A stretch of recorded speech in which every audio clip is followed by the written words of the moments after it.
Thursday. Is it school opening season? Puro kasi pasukan. Pasukan, entering, whether forced or legitimate or forcing legitimacy. Tomorrow, Friday the 22nd, we'll be live taking calls again from 11 p.m. to 1 a.m. So be sure to comment your questions or topics down below or on Facebook or Twitter. No, we don't have Laika yet. If I can call you, leave your contact and time, I can call and let's talk. Okay, so the US's version of people power didn't exactly go as they had hoped.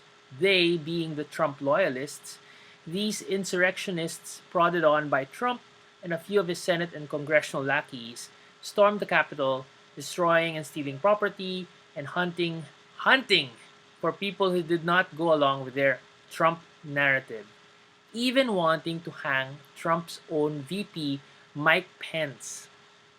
The world was shocked with what happened, and it triggered a shitstorm for Trump, who got blocked from social media and his party mates abandoning him, some getting impeached a second time, and now possibly getting convicted by the Senate, whose majority vote will be decided by former senator, now first woman and of color and of South Asian descent, Vice President Kamala Harris.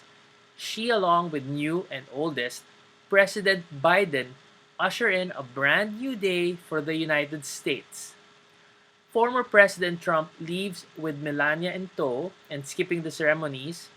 He just doesn't want to admit defeat, that guy. I was watching clips of the first press briefing of their new press secretary. What a difference it was from Sanders and McEnany, and from the Philippines' very own Harry Roque.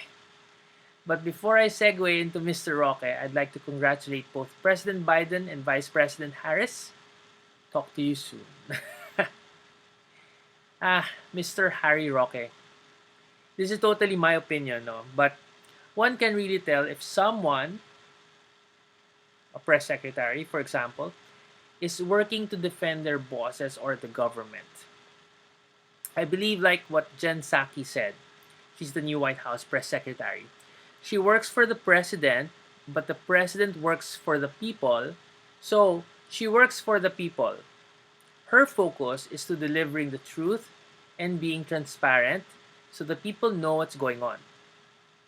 The current hot topic here is about the termination of the UP, University of the Philippines, DND, Department of National Defense, accord, which has stood since 1989.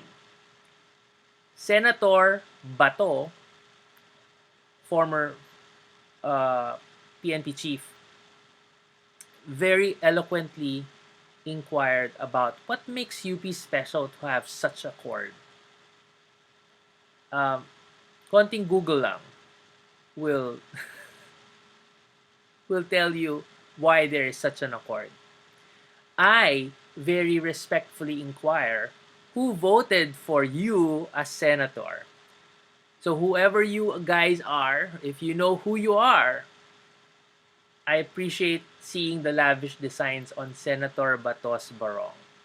That is all. And in the words of Celine Dion's song, it's all coming back to us now. Journalists or ordinary people getting abducted and forced to admit to crimes or to being communists. Gay men being forced to admit to raping a woman. And all of us being forced to endure unqualified or incompetent, allegedly, public servants. Mukha nyo Bato. Well, to those who take advantage of their position and power, mukha nyo Bato. We can make changes, you and I. First, by being aware, and then keeping the conversations going. And then by voting leaders who care about our country.